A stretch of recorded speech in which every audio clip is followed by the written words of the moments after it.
স্বাগত নিউজ 24 সংবাদে আপনাদের সঙ্গে আছি সালেজুর চৌধুরী। এতক্ষণ দেখছিলেন সংবাদ শিরোনাম, চলে যাচ্ছি পুরো সংবাদে। স্বাস্থ্য মন্ত্রণালয়ের গুরুত্বপূর্ণ 17টি নথি চুরির ঘটনায় সচিবালয়ের 6 কর্মচারীকে জিজ্ঞাসাবাদ করেছে সিআইডি। মন্ত্রণালয়ের স্বাস্থ্য, শিক্ষা ও পরিবার কল্যাণ বিভাগের সচিব জানান, নথিগুলো বিভিন্ন হাসপাতালের ক্রয় সংক্রান্ত হলেও গোপনীয় নয়। গত বৃহস্পতিবার মন্ত্রণালয়ের ক্রয় ও সংগ্রহ শাখা থেকে নথিগুলো হারালে সাধারণ ডায়েরি করা হয় শাহবাগ থানায়। এ ঘটনায় তদন্ত করছে মন্ত্রণালয় গঠিত তদন্ত কমিটিও। সজল দাসকে সঙ্গে নিয়ে বিস্তারিত জানাচ্ছেন ফখরুল ইসলাম। দেশের বিভিন্ন বিভাগীয় মেডিকেল কলেজের ক্রয় সংক্রান্ত 17টি নথি গত বৃহস্পতিবার চাঞ্চল্যকরভাবে চুরি হয়ে যায় স্বাস্থ্য মন্ত্রণালয়ের ক্রয় ও সংগ্রহ শাখার ক্যাবিনেট থেকে। এই ঘটনায় সাধারণ ডায়েরি করা হয় শাহবাগ থানায়। মন্ত্রণালয়ের স্বাস্থ্য, শিক্ষা ও পরিবার কল্যাণ বিভাগের সচিব জানান, চুরি হওয়া নথির কপি মন্ত্রণালয়ের কাছে সংরক্ষিত আছে, তবে জড়িতদের খুঁজে বের করা জরুরি বলে মনে করেন তিনি। লকারের একটা ড্রয়ার থেকে কিছু ফাইল মিসিং হয়েছে। তাৎক্ষণিকভাবে ওই আমাদের মাননীয় মন্ত্রী মহোদয়কে অবহিত করি। আমি তো মনে করি যে আমরা সবাই সন্দেহের মধ্যেই আছি। আমরা পুলিশকে সেভাবে বলেছি, আপনারা সবাইকে ইনক্লুড করবেন যারা এর সাথে জড়িত, এটা খুঁজে বের করতে হবে। গোপনে কিছু নাই, এগুলি ক্রয় সংক্রান্ত ফাইল। প্রত্যেকটা ফাইলের আমাদের তথ্য অন্যান্য বিভাগেও আছে, আমাদের কম্পিউটারও আছে। নথি গায়েবের ঘটনায় রোববার দুপুরে মন্ত্রণালয় তদন্তে আসেন সিআইডির তদন্ত দল ও শাহবাগ থানা পুলিশ। এই সময় সংশ্লিষ্ট মন্ত্রণালয়ের 6 কর্মচারীকে জিজ্ঞাসাবাদের জন্য সিআইডি দপ্তরে নিয়ে যান তদন্তকারী দল। জিডিও হয়েছে, আমাদেরকে বলা হয়েছে আমরা যেহেতু সিআইডি একটা ছায়া তদন্ত করি, আমাদের ক্রাইম সিনও আছে, তো আমরা ছায়া তদন্তের অংশ হিসাবে একটু জিজ্ঞাসাবাদ করতে আসছি। জিজ্ঞাসাবাদ করব, তদন্ত যেটা আর কি তদন্তের একটা অংশ করব। পরবর্তীতে হয়তো আমরা আপনাদের আরো 12 ডিটেলস বলতে পারবো। চুরি হওয়া 17টি নথি তেমন গোপনীয় নয় বলেও জানান সচিব মোহাম্মদ আলী নূর। নথি উদ্ধারে আইনশৃঙ্খলা বাহিনীর পাশাপাশি তদন্ত করছে 4 সদস্যের মন্ত্রণালয় গঠিত তদন্ত কমিটিও। ফখরুল ইসলাম, নিউজ 24, ঢাকা। জাতিসংঘের 26তম জলবায়ু সম্মেলনে যোগ দিতে স্কটল্যান্ডের গ্লাসগো সফর করছেন প্রধানমন্ত্রী শেখ হাসিনা। বাংলাদেশ সময় রোববার রাত 9:30টার দিকে তিনি গ্লাসগোর প্রেস্টউইক বিমানবন্দরে অবতরণ করেন। বৈশ্বিক তাপমাত্রা বৃদ্ধি সীমিত রাখা, জলবায়ু তহবিলের কার্যকর বাস্তবায়ন সহ 3টি প্রস্তাব তিনি আজ সোমবার বিশ্ব নেতাদের সামনে তুলে ধরবেন। বাংলাদেশের প্রতিনিধিত্ব করার পাশাপাশি শেখ হাসিনা এবারে জলবায়ু সম্মেলনে ঝুঁকির মুখে থাকা 48 দেশের জোট ক্লাইমেট ভালনারেবল ফোরামেরও নেতৃত্ব দেবেন। 2 সপ্তাহের এই সফরে যুক্তরাজ্য, ফ্রান্সেও যাবেন প্রধানমন্ত্রী। জলবায়ু সম্মেলনের পাশাপাশি অংশ নেবেন ইউনেস্কো বাংলাদেশ সৃজনশীল অর্থনীতির জন্য বঙ্গবন্ধু শেখ মুজিবুর রহমান আন্তর্জাতিক পুরস্কার এবং ইউনেস্কোর 75তম বার্ষিকীর অনুষ্ঠানেও।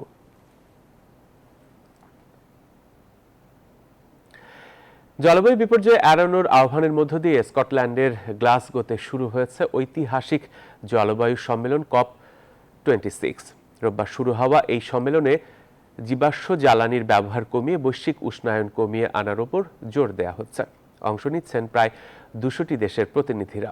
COP26 এর সভাপতি অলোক শর্মা বলেন, শীর্ষ সম্মেলনটি 1.5 ডিগ্রি সেলসিয়াস লক্ষ্যমাত্রা অর্জনের জন্য বিশ্বের লাস্ট বেস্ট হোপ।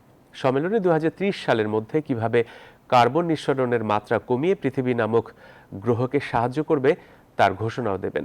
এদিকে COP26 সম্মেলন ঘিরে বিক্ষোভ সমাবেশ করেছেন শত শত মানুষ। জলবায়ু পরিবর্তন বিষয়ক আন্দোলনে সাড়া জাগানো সুইডিশ পরিবেশকর্মী গ্রেটা থুনবার্গও বিক্ষোভে অংশ নেন।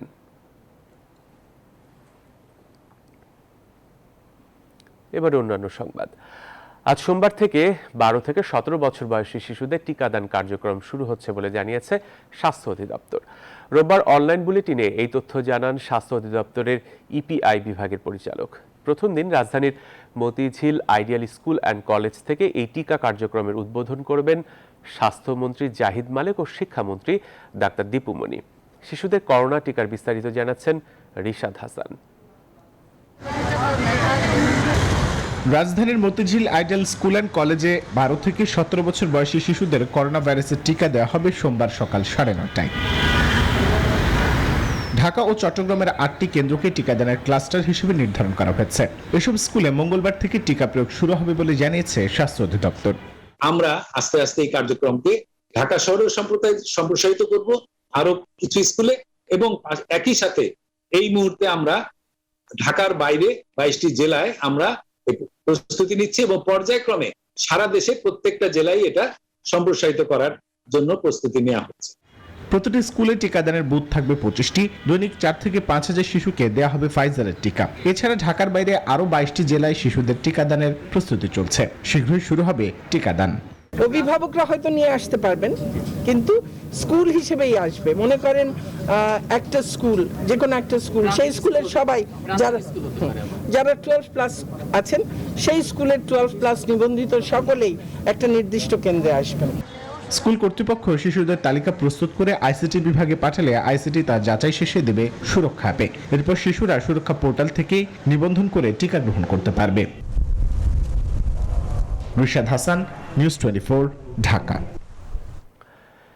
5 দিনে উদ্ধার হয়নি পাটুরিয়ায় অর্ধ ডুবন্ত শাহ আমানত ফেরি। ব্যর্থ হয়েছে উদ্ধারকারী জাহাজ হামজা ও রুস্তমও। তাই নৌ পরিবহন মন্ত্রণালয় ও বিআইডব্লিউটি এর সিদ্ধান্ত অনুসারে আজ সোমবার থেকে ফেরি উদ্ধারে নামছে বেসরকারি প্রতিষ্ঠান জেনুইন এন্টারপ্রাইজের পৃথক 6টি উইন্স বার্ডস। এরই মধ্যে চুক্তি অনুমোদনও সম্পন্ন হয়েছে। এদিকে ফেরি উদ্ধার না হওয়ায় পাটুরিয়ার 5 নম্বর ফেরিঘাট এখনো বন্ধ রয়েছে। ফলে ফেরি সংকটে দুই পারেই পারাপারের অপেক্ষায় দীর্ঘ লাইনে থাকতে দেখা গেছে কয়েক হাজার যানবাহন। প্রতিনিধিদের তথ্যচিত্র নিয়ে দেখুন ডেস্ক রিপোর্ট।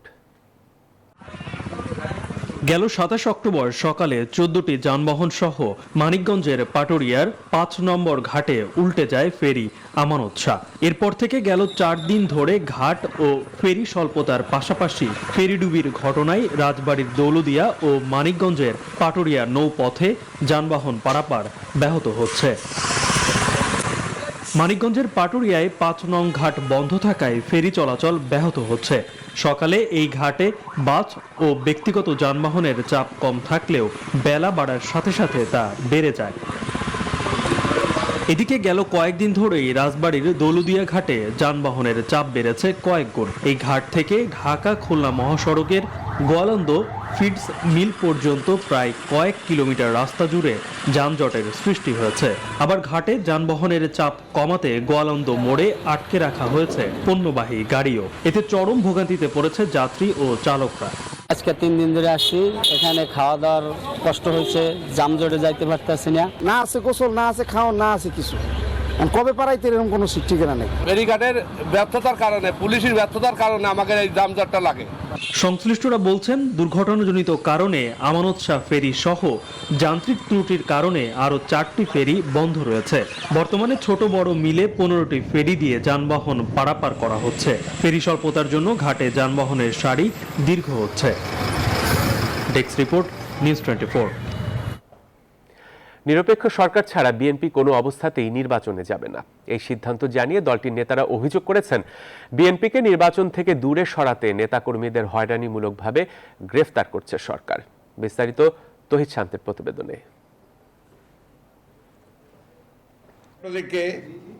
রবিবার সন্ধ্যায় গুলশান কার্যালয়ে জরুরি সংবাদ সম্মেলন ডাকে বিএনপি নেতারা। অভিযোগ করেন গুমের শিকার বিএনপি নেতা মেজবাউর রহমান সুমনের নাখালপাড়ার বাসা থেকে কয়েকজন নেতাকর্মীকে আটক করা হয়েছে।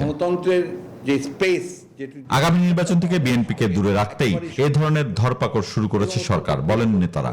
সহিংসতা সৃষ্টি করছে তারা এবং তাদের লোকজন এবং তাদের পুলিশ, সেইখানে তারা মামলা দিচ্ছে বিএনপির নামে। বারবার তারা বিরোধী দলকে ধ্বংস করবার জন্য, নির্মূল করার জন্য বিরোধী দলের নেতা কর্মীদের বিরুদ্ধে এই হয়রানি, মিথ্যা মামলা, তাদেরকে গ্রেফতার, হত্যা সবকিছু করে চলেছে। এর আগে বিকেলে জাতীয় সমাজতান্ত্রিক দল জেএসডির 49তম প্রতিষ্ঠাবার্ষিকীর অনুষ্ঠানে যোগ দেন বিএনপি মহাসচিব। সেখানেও তিনি বলেন, নির্বাচন থেকে মানুষের দৃষ্টি সরাতে এখন থেকেই তৎপর সরকার। নির্বাচন তখনই হবে যখন এই দেশে একটি নিরপেক্ষ সরকারের গঠন হবে নির্বাচনকালীন সময়ে, এবং একটি নিরপেক্ষ নির্বাচন কমিশনের মাধ্যমে নির্বাচন পরিচালিত হবে। তার আগে কোনো নির্বাচন এই দেশে হবে না।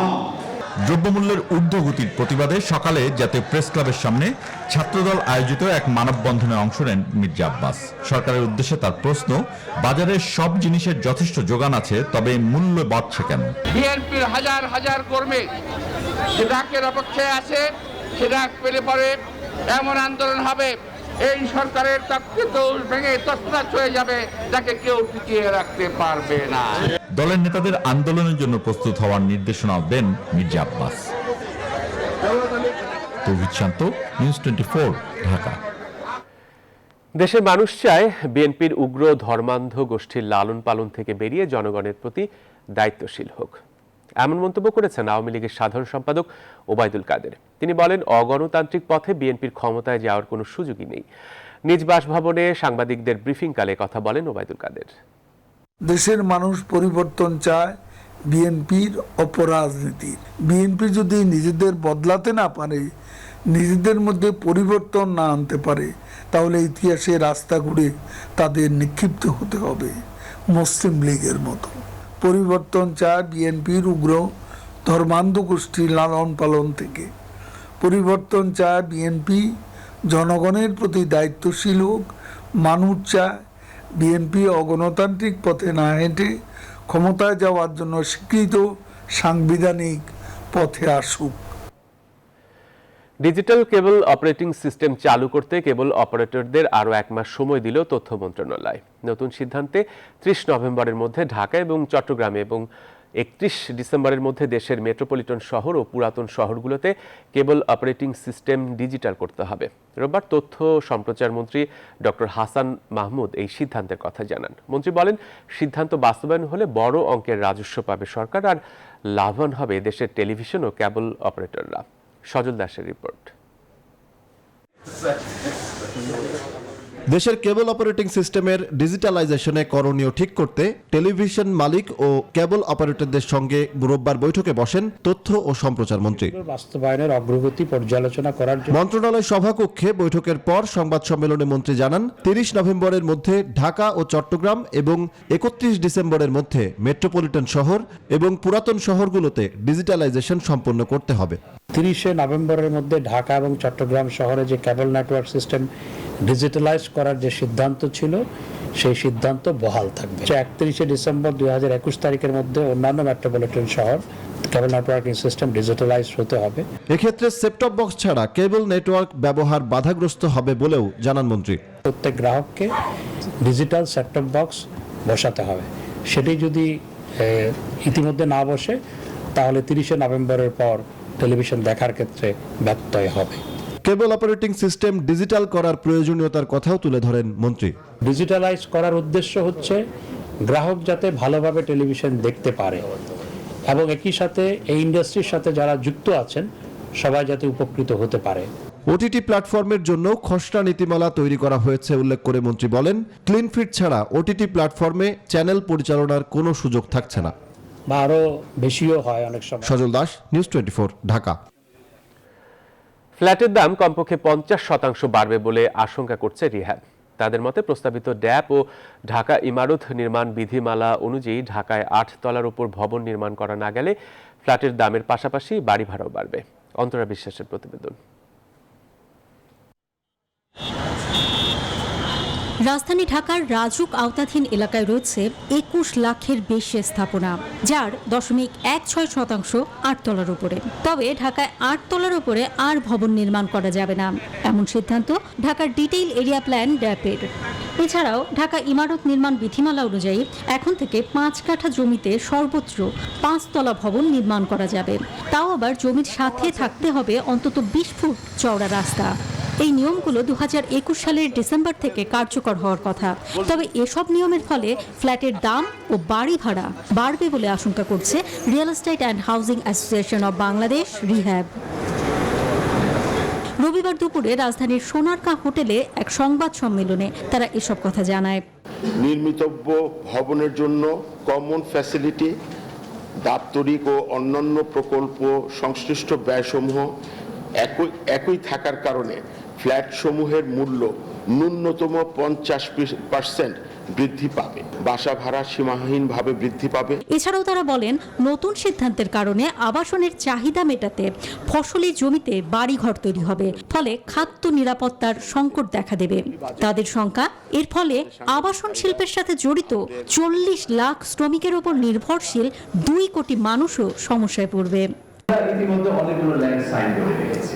এই হঠাৎ করে এরকম বড় আকারের পরিবর্তন আসলে আমাদের একটা ব্যবসায়িক সমস্যাও সৃষ্টি হবে। নট অনলি দ্যাট, এটার মাধ্যমে এই অস্থিতিশীল পরিস্থিতিগুলো বাস্তবসম্মত মতামতের ভিত্তিতে সুপারিশের সমন্বয় চূড়ান্তকরণের জন্য মাননীয় প্রধানমন্ত্রী ও সংশ্লিষ্ট সকলের আন্তরিক সহযোগিতা বিশেষভাবে কামনা করছি। এতদিন ধানমন্ডি এলাকায় সর্বোচ্চ 14 তলা পর্যন্ত আবাসিক ভবন নির্মাণ করা যেত। অন্তরা বিশ্বাস, নিউজ 24, ঢাকা। তালাক ছাড়াই অন্যের স্ত্রীকে বিয়ে করার অভিযোগে করা মামলায় ক্রিকেটার নাসির হোসেন ও তার স্ত্রী তামিমা সুলতানা তাম্মি সহ 3 জনকে 10,000 টাকা মুচলেকায় জামিন দিয়েছেন আদালত। রোববার সকালে ঢাকার মেট্রোপলিটন ম্যাজিস্ট্রেট মোহাম্মদ জসিমের আদালতে তারা আত্মসমর্পণ করে জামিনের আবেদন করলে এই আদেশ দেন আদালত। আরও জানাচ্ছেন হাবিবুল ইসলাম হাবিব। গত 30 সেপ্টেম্বর পিবিআই ক্রিকেটার নাসির হোসেন ও তামিমা তাম্মির বিয়ে বৈধ নয় বলে প্রতিবেদন দেয়। পরে তাদের বিরুদ্ধে গ্রেপ্তারি পরোয়ানা চেয়ে তামিমার প্রথম স্বামী রাকিবের করা আবেদনের উপর শুনানি নিয়ে 31 অক্টোবর হাজির হতে নির্দেশ দেন আদালত। এরই প্রেক্ষিতে সকাল 10:30টায় আদালতে হাজির হন ক্রিকেটার নাসির, তার স্ত্রী তামিমা ও তার মা সুমি আক্তার। একই সাথে তারা আত্মসমর্পণ করে জামিন আবেদন করেন। শুনানি নিয়ে 10,000 টাকা মুচলেকায় নাসির ও তার স্ত্রী ও শাশুড়িকে জামিন দেন আদালত। আদেশের পর প্রতিক্রিয়া জানান ক্রিকেটার নাসির হোসেন। আইনের প্রতি শ্রদ্ধাশীল, আর কোর্ট এখন কেস যেহেতু এখন কোর্টে আছে, তো এই আইনের বিষয়ে যেগুলো কথাবার্তা সেগুলো আমার লয়ার বলবে, আর হচ্ছে এটাই, আর কিছু বলার নাই। আর যা রেজাল্ট হবে সেটা তো কোর্টেই দেখা যাবে। মামলার বাদী ও তামিমার প্রথম স্বামী রাকিব হাসানের আইনজীবী তাদের জামিনের বিরোধিতা করে বলেন, পিবিআই যে প্রতিবেদন দিয়েছে তাতে সত্য তথ্য উঠে এসেছে। 468 ধারায়, যেটা একটা নন বেইলেবল সেকশন, যেখানে জামিন অযোগ্য অপরাধ হিসেবে 468 ধারা দণ্ডবিধির দেওয়া হয়েছে, যেটা কোর্ট আমলে নিয়েছে। আমরা এই জামিনের বিরুদ্ধে মাননীয় দায়রা আদালতে ডিভিশন দায়ের করব। তবে নাসিরের আইনজীবী জানান 2016 সালে তামিমার তালাক হয়, ফলে নাসিরের সাথে বৈধভাবেই তার বিয়ে হয়েছে। এই মামলা যে তদন্ত প্রতিবেদনে এসেছে যে তানিমা যেটা, সে কিন্তু 16 সালে তালাক দিয়েছেন এবং তালাক যথারীতি আপনার এটা রেজিস্ট্রি হয়েছে, কার্যকর হয়েছে। এর আগে পিবিআইয়ের তদন্ত প্রতিবেদনে বলা হয় রাকিবকে তালাক দেননি তামিমা। আইনগতভাবে রাকিব তালাকের কোনো নোটিশও পাননি। তামিমা উল্টো জালিয়াতি করে তালাকের নোটিশ তৈরি করে তা বিভিন্ন মাধ্যমে প্রকাশ করেছেন। যথাযথ প্রক্রিয়ায় তালাক না দেওয়ার ফলে তামিমা তাম্মি এখনও রাকিবের স্ত্রী হিসেবে বহাল রয়েছেন। দেশের ধর্মীয় বিধিবিধান ও আইন অনুযায়ী এক স্বামীকে তালাক না দিয়ে অন্য কাউকে বিয়ে করা অবৈধ ও শাস্তিযোগ্য অপরাধ। এমন পরিস্থিতিতে ক্রিকেটার নাসির হোসেন ও তামিমা তাম্মির বিয়ে অবৈধ। হাবিবুল ইসলাম হাবিব, নিউজ 24, ঢাকা। চিত্রনায়িকা পরিমণিকে দ্বিতীয় তৃতীয় দফা রিমান্ডে পাঠানোর ঘটনায় 2 বিচারকের ব্যাখ্যার বিষয়ে আগামী 25 নভেম্বর রায় দেবেন হাইকোর্ট। রোববার বিচারপতি মোস্তফা জামান ইসলামের নেতৃত্বাধীন হাইকোর্ট বেঞ্চ রায়ের জন্য এই দিন ধার্য করেন।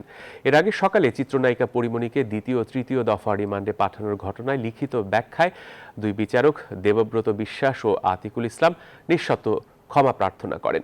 ব্যাখ্যায় তারা বলেন, অনিচ্ছাকৃত ভুল হয়েছে, এজন্য নিঃশর্ত ক্ষমা প্রার্থনা করছি। গত 28 সেপ্টেম্বর চিত্রনায়িকা পরিমণিকে দ্বিতীয় তৃতীয় দফা রিমান্ডে পাঠানোর ঘটনায় 2 বিচারক দেবব্রত বিশ্বাস ও আতিকুল ইসলামকে পুনরায় লিখিত ব্যাখ্যা দিতে নির্দেশ দেন হাইকোর্ট।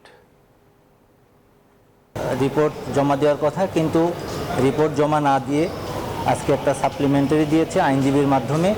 সেখানে বলেছেন যে তাদের যে আনকন্ডিশনাল অ্যাপোলজি চেয়েছেন, সেখানে আনকন্ডিশনাল অ্যাপোলজি চেয়েছে যে তাদের বিচারিক জীবনের যে এইরকম ভুল আর হবে না, বা এইরকম তারা বিচারিক কাজ করার ক্ষেত্রে অনেক সতর্কতার সাথে অবলম্বন করবেন, কাজ করবেন, এবং এইটাই আজকে এই মাননীয় আদালতকে বলেছেন।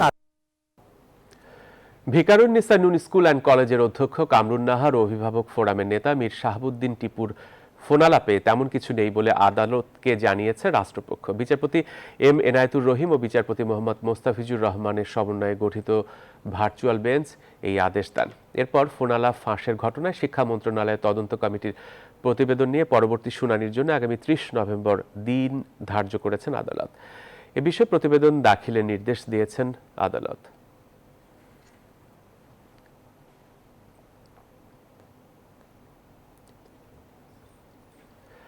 কোনো ধরনের নিয়মকানুন মানছে না বাংলাদেশে আশ্রয় পাওয়া জোরপূর্বক বাস্তুচ্যুত মিয়ানমারের রোহিঙ্গা জনগোষ্ঠী।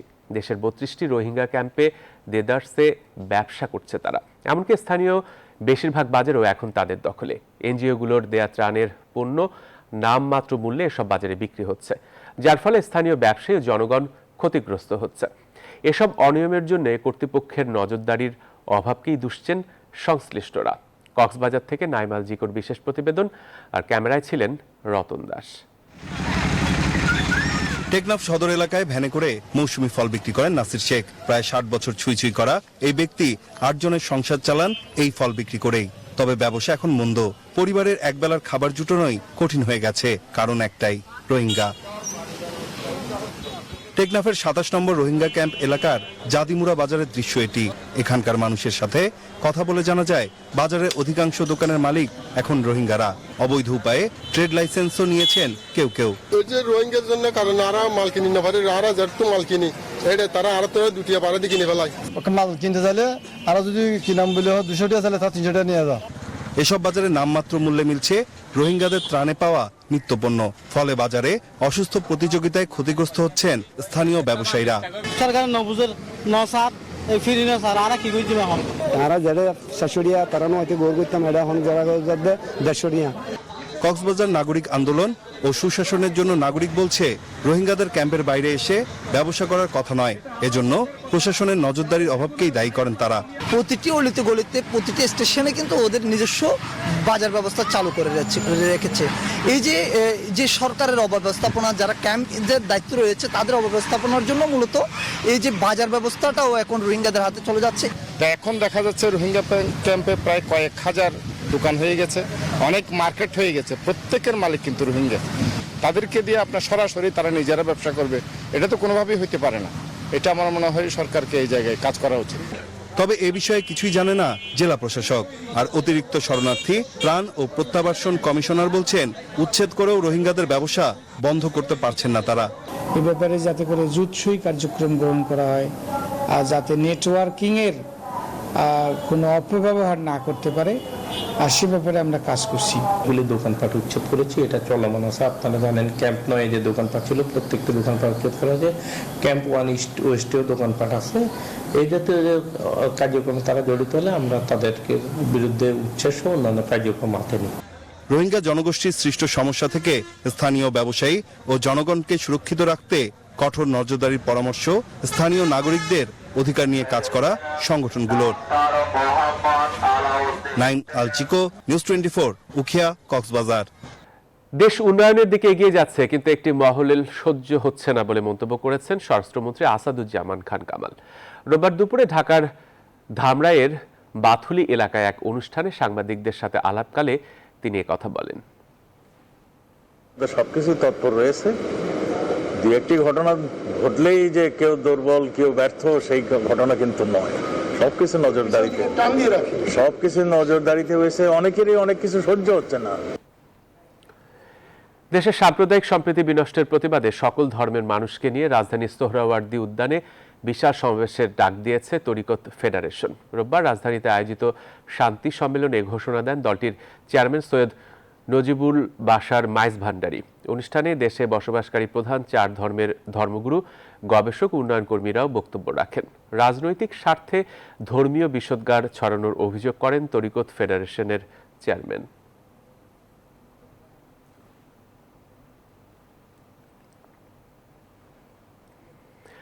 রোববার দুপুরে সাম্প্রদায়িক হামলার প্রতিবাদে বিএফডিসির সামনে মানববন্ধন করেছে চলচ্চিত্র সংশ্লিষ্ট 18টি সংগঠন।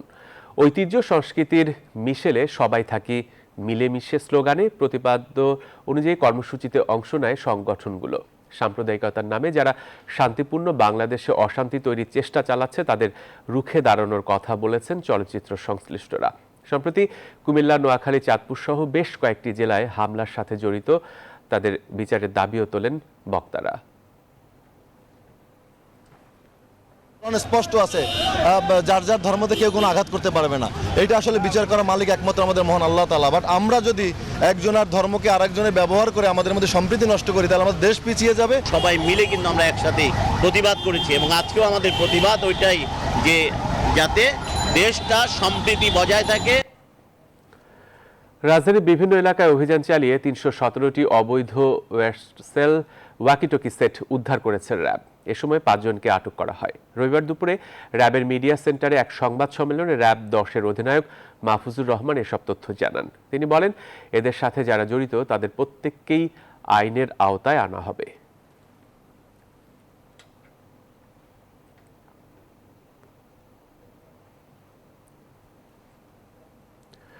চট্টগ্রাম মেডিকেল কলেজ ছাত্রলীগের ২ গ্রুপের সংঘর্ষের ঘটনায় মামলা দায়ের করেছে ছাত্রলীগের একাংশ।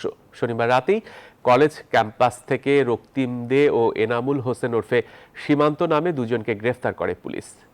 পরে রোববার তাদের আদালতে তোলার পর কারাগারে প্রেরণের নির্দেশ দেওয়া হয়। এদিকে এই ঘটনায় জড়িতদের দ্রুত গ্রেফতারের দাবিতে মেডিকেল কলেজের সামনে দুপুরে মানববন্ধন করেছে শিক্ষার্থীরা। শিক্ষার্থীদের এ কর্মসূচিতে একাত্মতা ঘোষণা করে অবিলম্বে জড়িতদের গ্রেফতারের দাবি জানান চট্টগ্রাম মহানগর ছাত্রলীগও। গেল শুক্র ও শনিবার ২ দিনে ছাত্রলীগের দফায় দফায় সংঘর্ষের ঘটনায় অনির্দিষ্টকালের জন্য বন্ধ ঘোষণা করা হয় চমেক। ঘটনা তদন্তে সার্জারি বিভাগের প্রফেসর ডাক্তার মতিউর রহমানকে আহ্বায়ক করে গঠন করা হয়েছে ৫ সদস্যের তদন্ত কমিটিও।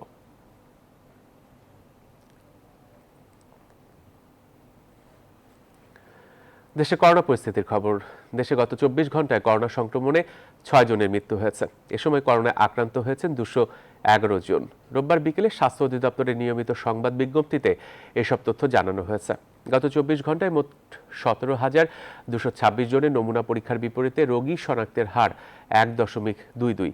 এখন পর্যন্ত মোট শনাক্ত রোগীর সংখ্যা ১৫,৬৯,৫৩৯ জন। তাদের মধ্যে মারা গেছেন ২৭,৮৬৮ জন। এখন পর্যন্ত সুস্থ হয়েছেন ১৫,৩৩,৪২৩ জন। সবশেষ ২৪ ঘন্টায় ২৭৬ জন সুস্থ হয়েছেন।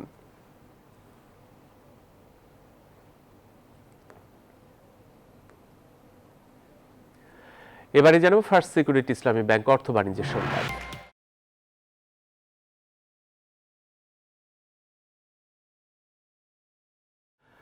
আয়কর আদায় বেগবান করতে এবার বাংলায় আইন করার উদ্যোগ নিয়েছে জাতীয় রাজস্ব বোর্ড এনবিআর।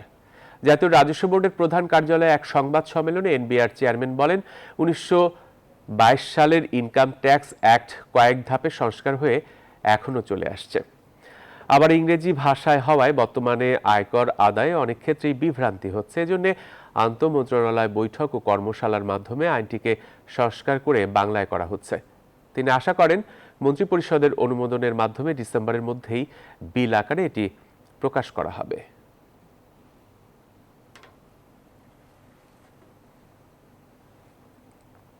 বছরে অ্যাকাউন্টিং এর হিসাব নিকেশ অনেক চেঞ্জ হয়ে গেছে, অনেক বিজনেসের অনেক সিস্টেম চেঞ্জ হয়ে গেছে। ওভারঅল আয় পরিমাপের মাপকাঠি, রাজস্ব ব্যবস্থাপনা সব কিছু চেঞ্জ হয়ে গেছে। ট্যাক্স পেয়ারদের জন্য সহজবোধ্য হবে, আমার ট্যাক্স লয়ারদের জন্য সহজ হবে এবং লিটিগেশন কমায় নিয়ে আসবে। এবারে দেশে বিভিন্ন স্থানে রোববার অনুষ্ঠিত নানা টুকরো খবর নিয়ে একটি ডেস্ক রিপোর্ট।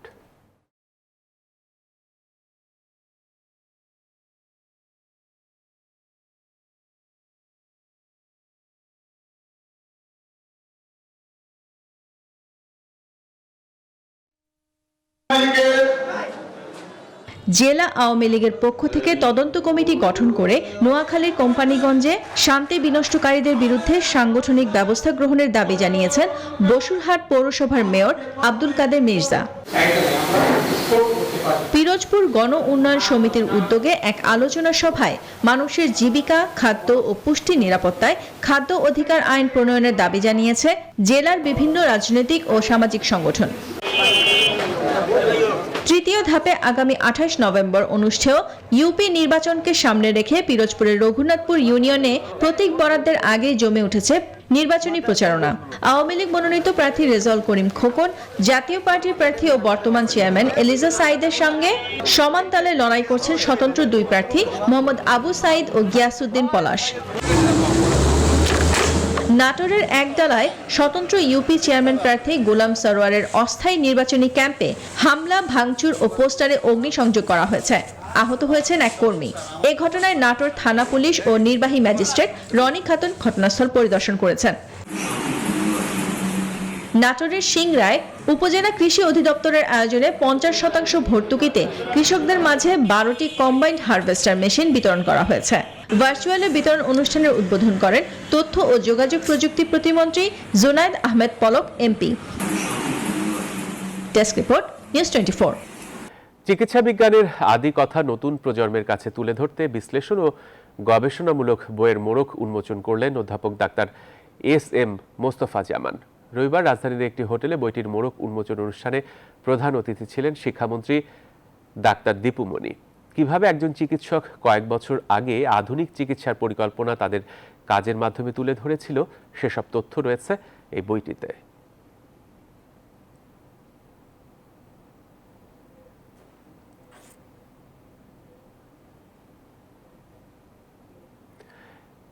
এবারে প্রবাসের খবর।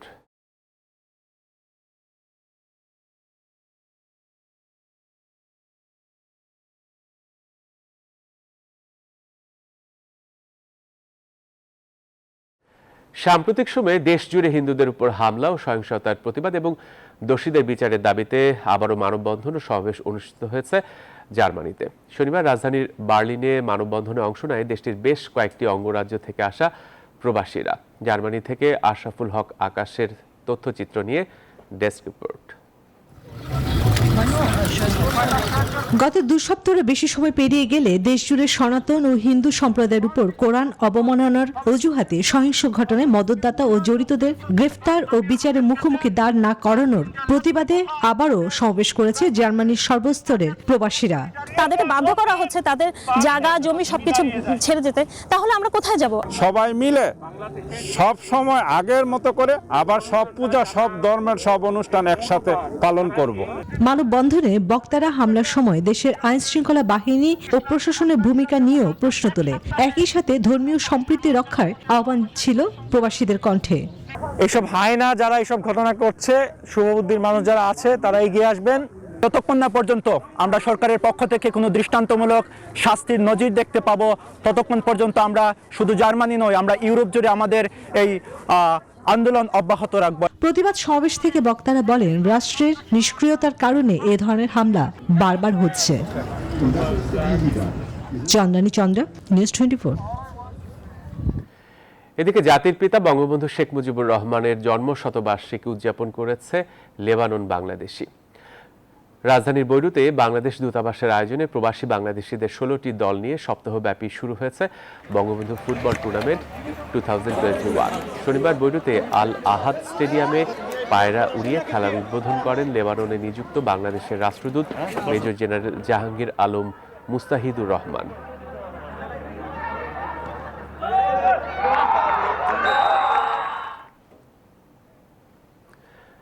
খেলার খবর, টি-20 বিশ্বকাপ আপডেট।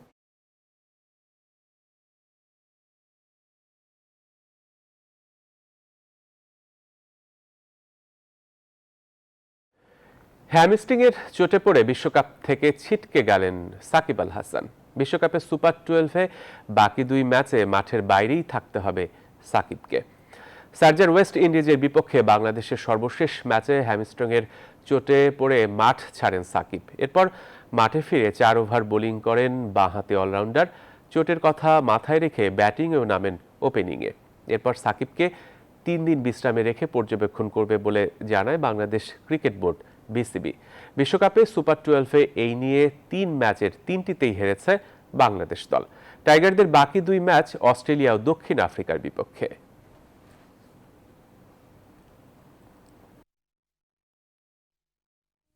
খেলার পরে ব্যথা বেড়ে যাওয়াতে ওকে আমরা ক্লিনিক্যাল এক্সামিনেশন করি। ক্লিনিক্যাল এক্সামিনেশনে ওর গ্রেড 1 হ্যামস্ট্রিং স্ট্রেইন ধরা পড়ে।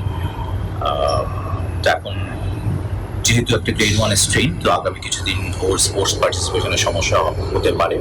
এই বিধায় আমরা ওকে আপাতত স্পোর্টস পার্টিসিপেশন থেকে বিরত থাকতে বলেছি।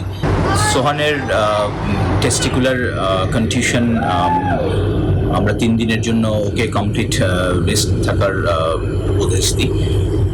আগামীকাল ওর আবার ইভ্যালুয়েশন হবে এবং আগামীকাল ইভ্যালুয়েশনের ফলাফলের ভিত্তিতে আসলে আমরা সিদ্ধান্ত নেব। এদিকে টি-20 বিশ্বকাপে সুপার 12-এর ম্যাচে ভারতকে 8 উইকেটের বড় ব্যবধানে হারিয়েছে নিউজিল্যান্ড। ভারতের দেওয়া 111 রানের ছোট লক্ষ্য তাড়া করতে নেমে 33 বল হাতে রেখেই মাত্র 2 উইকেট হারিয়ে জয়ের লক্ষ্যে পৌঁছে যায় কিউইরা। 17 রানে 2 উইকেট নিয়ে ম্যাচ সেরা হয়েছেন ইশ সোধি। বিস্তারিত রিপোর্টে।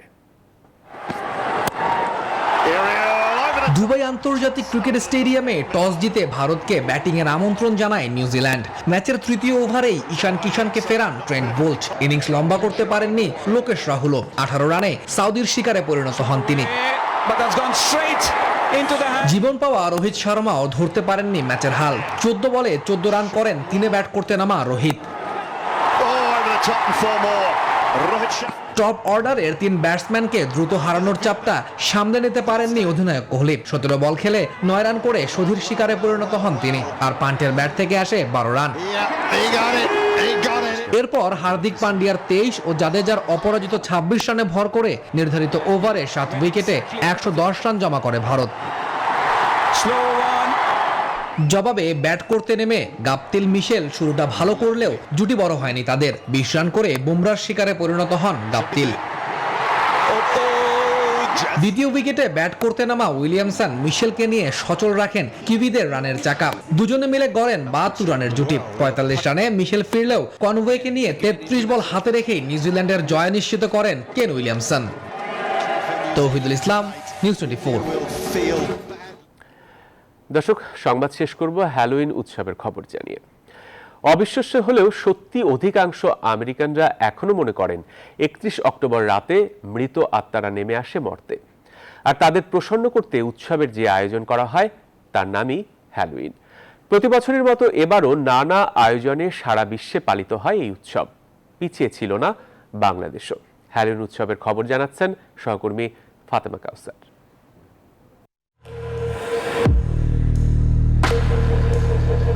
হ্যালোইন, যাকে বলা হয় ভূতের উৎসব, এ রাতেই নাকি প্রেতাত্মারা নেমে আসে মর্তে।